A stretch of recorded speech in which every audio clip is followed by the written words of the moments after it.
And I think that maybe he's trying to wear me down, their attorney.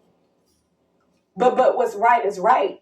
I won the property. Mobley told me she was elated to see County Prosecutor Matt Heck announcing charges against 2 people for deed fraud involving 3 other homes. She's glad property owners can now file paperwork with county offices to notify them of new paperwork attempting to be filed, like quitclaim deeds. I think about the older people that don't have the energy to fight, or disadvantaged people that don't have the money to get an attorney to fight. And we're out here. Mike Campbell, News Center 7. Mobley represented herself and won her first round in court, but said moving forward, she might have to hire a lawyer. Even if she wins, she said she can't get her house back until she pays its outstanding utility bills. A man is recovering tonight. Police said he crashed his car into a church after running from police in Troy. Security cameras at the Troy fire station captured everything. Watch the top left side of your screen. You can see the church building, then a car slams into it.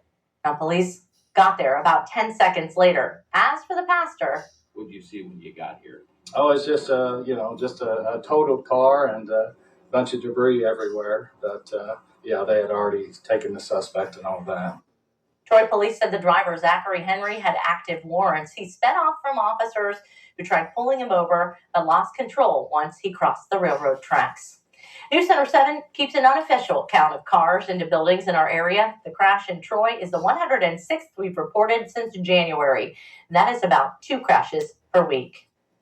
New video shows a sheriff calling his deputies for help after he said Burger King got his order wrong. All I need is the owner name or whoever owns this damn facility or the manager. Now, the body camera is from Cobb County, Georgia, outside Atlanta. It shows 3 deputies running lights and sirens to get to the restaurant. The sheriff tells them he wants the owner's name so he can file a complaint. The deputies eventually got the information. Tell him what it was. No, I just told him it was the guy out in the truck. The sheriff says he was not in uniform and insists he did not ask his deputies to do anything they would have not done for anyone else. 2 men dressed as utility workers then killed a 72-year-old. That's according to investigators who said his Ring doorbell video shows the suspects. This was Friday in Detroit. Investigators said the men put a utility company sticker on their pickup and claimed they were investigating a gas leak. Once inside, investigators said the suspects killed the man and tied up his wife with duct tape. Officials arrested one man. The other got away. They believe this was a targeted attack.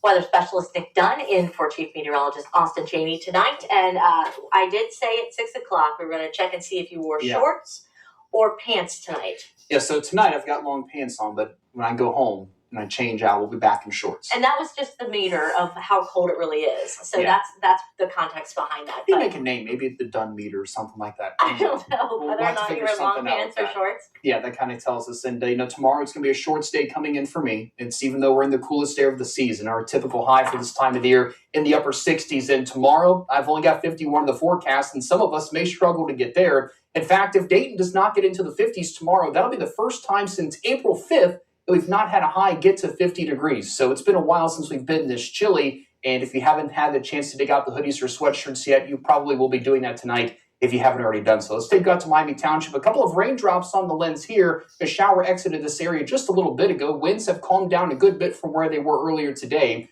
Right now we're sitting at 48 degrees at the Dayton International Airport with a dew point of 44. As we take you out to live Doppler 7 radar, it's pretty chilly everywhere tonight. In fact, Urbana and Springfield, a couple of our cooler spots at 43 and 42 respectively. There's a shower about to cross the Wilmington area. Otherwise, most of us are dry, at least for now. As I broaden out the view and show you satellite and radar, this dashed brown line is a trough where it's an elongated area of lower pressure that's typically associated with unsettled and kind of at times wet and gloomy weather. And that's what you see, a lot of clouds and shower activity.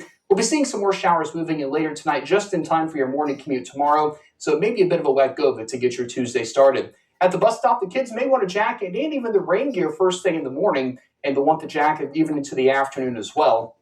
Those afternoon highs only topping out in the lower 50s for your Tuesday, and it's going to be quite chilly as they come home. It's not going to be a day where maybe they want to spend a lot of time outdoors after they get home from the long day at school. Let's take you out to Futurecast here again. Going out to work and school first thing in the morning, you'll see some shower activity, but it's scattered and not necessarily something that everybody sees all day long. And as we get towards mid-morning and early afternoon, as the shower chances start to depart, Don't be surprised if you, one, hear an isolated rumble of thunder, but I think that chance is really low. And number two, you could find some graupel. That's the little white pellets that resemble Dippin' Dots as the precipitation moves through. So we'll keep an eye and see if that actually pans out for us. But either way, tomorrow night, it turns downright chilly. The potential for frost is here. If skies can clear out enough and winds can become calm enough, definitely that frost potential is there with us. But this is not even the coolest day. In fact, just look at Thursday morning. A lot of us dropping down into the upper 20s. That would be considered potentially a hard freeze. So if you have any outdoor water hoses, you may want to think about disconnecting those tomorrow